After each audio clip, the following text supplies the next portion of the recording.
മലപ്പുറം തിരുവാലി പഞ്ചായത്തിലെ UDF തർക്കത്തിന് താൽക്കാലിക പരിഹാരം. മുസ്ലിം ലീഗിന് വൈസ് പ്രസിഡന്റ് സ്ഥാനത്തിനൊപ്പം ഒരു സ്റ്റാൻഡിംഗ് കമ്മിറ്റി ചെയർമാൻ സ്ഥാനം കൂടി നൽകാൻ ധാരണയായി. കഴിഞ്ഞ ദിവസം തർക്കത്തെ തുടർന്ന് മാറ്റിവെച്ച പ്രസിഡന്റ് വൈസ് പ്രസിഡന്റ് തെരഞ്ഞെടുപ്പ് ഇന്ന് നടക്കും. സ്വാലിഹ് ചേരുകയാണ്. സ്വാലിഹ്, വിശദാംശങ്ങൾ. ഷമ്മി, ആദ്യത്തെ 2.5 വർഷം മുസ്ലിം ലീഗിന് പ്രസിഡന്റ് സ്ഥാനം നൽകണമെന്നാണ് മുസ്ലിം ലീഗ് ആവശ്യപ്പെട്ടിരുന്നത്.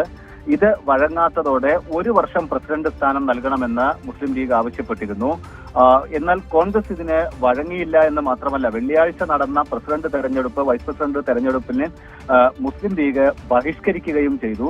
അപ്പോഴാണ് മുസ്ലിം ലീഗ് ഇത് ബഹിഷ്കരിക്കുകയാണ്, വരുന്നില്ല എന്ന കാര്യം കോൺഗ്രസ് പ്രവർത്തകർ അറിയുന്നത്, മറ്റ് കോൺഗ്രസ് അംഗങ്ങൾ അറിയുന്നത്.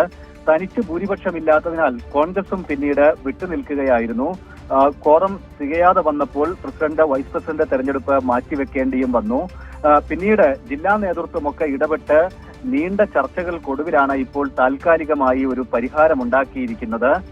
മുസ്ലിം ലീഗിന് വൈസ് പ്രസിഡന്റ് സ്ഥാനത്തിനൊപ്പം ഒരു സ്റ്റാൻഡിംഗ് കമ്മിറ്റി സ്ഥാനം അധികമായി, ഒരു സ്റ്റാൻഡിംഗ് കമ്മിറ്റി ചെയർമാൻ സ്ഥാനം അധികമായി നൽകാൻ ധാരണയായിട്ടുണ്ട്. ഇതിനെ മുസ്ലിം ലീഗ് സമ്മതിക്കുകയും ചെയ്തു.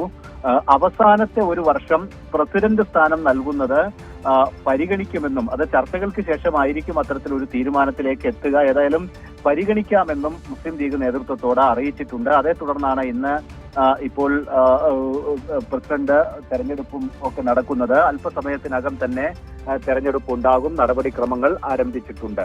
ഷമി.